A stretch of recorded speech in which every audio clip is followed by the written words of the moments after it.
సముద్ర తాబేళ్లు మిలియన్ సంవత్సరాలుగా ఉన్నాయి మరియు నిర్దిష్ట పర్యావరణ వ్యవస్థలకు అవసరమైనవి. అవి ప్రపంచవ్యాప్తంగా వివిధ దేశాల్లో కనిపిస్తాయి, కానీ ఎక్కువగా ఒకే విధమైన ఉష్ణమండల వాతావరణాల్లో ఉంటాయి.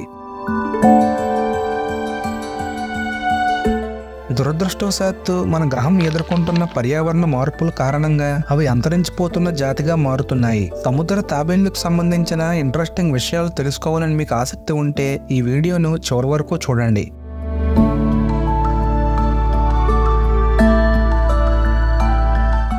అత్యంత సుందరమైన ఈ భూగోళంలో విస్తారమైన మరియు అల్లకల్లోలమైన మహాసముద్రాలను సునాయాసంగా ప్రయాణించగల 7 విభిన్న జాతుల తాబేళ్లు ఉన్నాయి.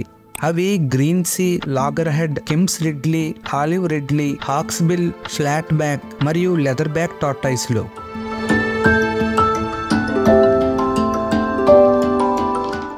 యుఎస్ఏ యొక్క తూర్పు మరియు పశ్చిమ తీరాలు, అలాగే హవాయి, ప్యూటోరికో మరియు వర్జిన్ దీవులు రెండింటిలోనూ లెదర్ బ్యాక్ టార్టాయిస్ యొక్క విస్తారమైన ఉనికిని కనుగొనవచ్చు. అంతు చిక్కని ఫ్లాట్ బ్యాక్ టార్టాయిస్లు తమ ఏకైక అభయారణ్యమైన ఆస్ట్రేలియా మరియు పాపువా న్యూ గినియా తీరాల్లో ఉన్నాయి. ఆలివ్ రిడ్లీ, హాక్స్బిల్, లాగర్ హెడ్ మరియు గ్రీన్ సీ టార్టాయిస్లు అట్లాంటిక్, పసిఫిక్ మరియు హిందూ మహాసముద్రంలో కనిపిస్తాయి. కెంప్ రిడ్లీ తాబేళ్లు ప్రధానంగా గల్ఫ్ ఆఫ్ మెక్సికోలో కనిపిస్తాయి, అయినప్పటికీ అవి అట్లాంటిక్ మహాసముద్రంలో నివసించగలవు. సముద్ర తాబేళ్లలో అతి పెద్దవి అయినటువంటి లెదర్ బ్యాక్లు గంభీరమైన స్వరూపం మరియు భారీ బరువును కలిగి ఉంటాయి. వాటిని ఆధునిక యుగంలో 4వ అత్యంత బరువైనవిగా పేర్కొన్నారు. అవి సుమారు 5.9 నుంచి 7.2 అడుగుల పొడవు ఉంటాయి.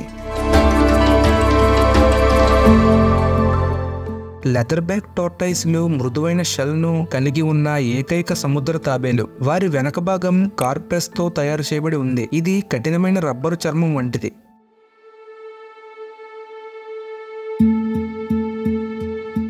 పర్యావరణ వ్యవస్థల యొక్క క్లిష్టమైన కథనంలో సముద్ర తాబేళ్లు కీలక పాత్రను పోషిస్తాయి. అవి ప్రధానంగా సముద్రపు గడ్డిని తింటాయి. ఇది మొక్క యొక్క పెరుగుదలను ప్రోత్సహిస్తుంది మరియు ప్రేరేపిస్తుంది. సముద్రపు గడ్డిని తినే సముద్రపు జీవులు చాలా తక్కువ. అనేక సముద్రపు జీవుల పెంపకం మరియు అభివృద్ధికి సముద్రపు గడ్డి చాలా ముఖ్యమైనది.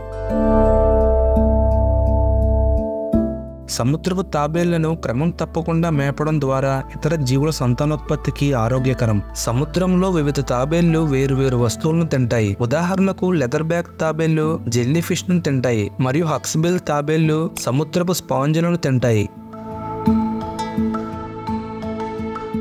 పూర్వపు చరిత్రలో సముద్ర తాబేళ్లు ఒక ఖగోళ మ్యాంటిల్ గా మారాయి. పెరూలోని మోచే ప్రజలచే చరిత్రలో పూజ్యమైన దేవతలుగా మారాయి. మోచే పెరు యొక్క ఈశాన్య తీరంలో వృద్ధి చెందింది. వారి ఉనికి 100 AD నుండి 700 AD వరకు విస్తరించింది. వ్యవసాయం మరియు సమృద్ధిగా ఉన్న సముద్రం రెండింటికి నిర్వాహకులుగా సముద్ర తాబేళ్లు ఈ తీర ప్రాంత వాసులకు పూజనీయంగా మారింది.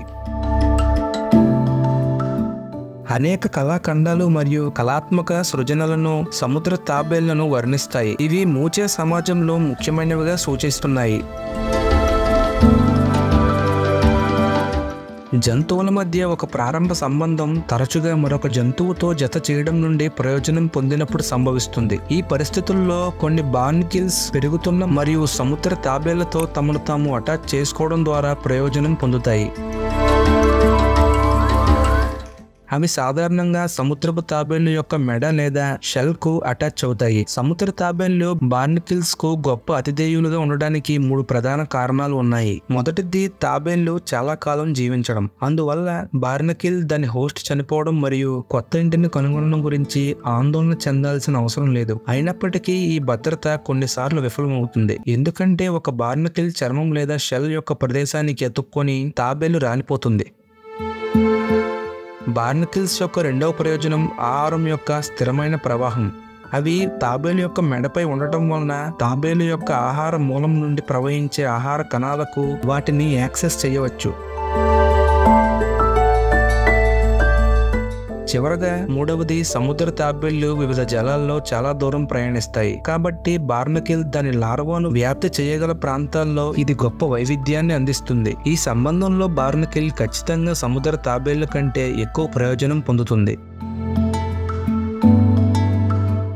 ప్రాపంచిక అన్వేషణ యొక్క చరిత్రలో పర్యాటకం కోసం కోస్టారికా దేశం వారి చూపులను గౌరవనీయమైన సముద్ర తాబేళ్ల వైపు మళ్లించాయి. ఎకో టూరిజం గా పిలువబడే సముద్ర తాబేళ్ల సంరక్షణ ప్రాజెక్టులపై వెంచర్ చేయాలనే కోరిక టూరిజంలో అపూర్వమైన ఆదరణ పొందింది. కరేబియన్ కన్జర్వేషన్ కార్పొరేషన్ స్థానికులకు సముద్ర తాబేళ్లు రక్షిత ప్రాంతాన్ని ఏర్పాటు చేయడంలో సహాయపడింది. ఇక్కడ పర్యాటకులు స్థానిక గైడ్ తో తాబేళ్లు గూడు కట్టుకోవడం మరియు పొదవడం చూడవచ్చు. ఇక్కడ తాబేళ్లకు 22 మైళ్ళ సురక్షిత స్వర్గధామాన్ని సృష్టించబడింది. సముద్రపు తాబేలు శిలాజాలు మరియు అస్థిపంజరాలు అనేవి ఒకప్పుడు డైనోసార్లతో కలిసి జీవించినట్లు వెల్లడిస్తున్నాయి. నేటికి సజీవంగా ఉన్న డైనోసార్ల కంటే ఎక్కువ కాలం జీవించిన కొన్ని సరీసృపాలలో సముద్ర తాబేళ్లు ఒకటి. అయితే కొలంబియాలోని వియా డెలైవోలో కనిపించే నిర్దిష్ట సముద్ర తాబేళ్ల జాతులు ఇప్పుడు అంతరించిపోతున్నాయి.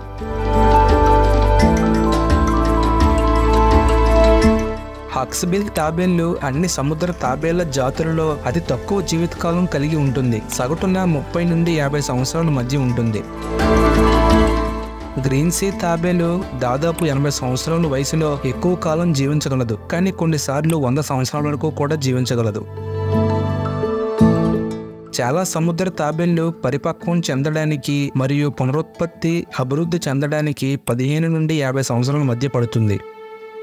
2019 నాటికి జీవించి ఉన్న అత్యంత పురాతన సముద్ర తాబేళ్లలో ఒకటి మైర్టిల్ అని పిలువబడుతుంది. అది కేప్ కార్డ్ అక్వేరియంలో నివసిస్తున్న గ్రీన్ సీ తాబేలు మరియు 45 సంవత్సరాలకు పైగా అక్కడ నివసిస్తుంది. దాని షెల్ ద్వారా చూస్తే 2019లో దాని వయసు దాదాపు 90 ఏళ్లగా అంచనా వేయబడింది.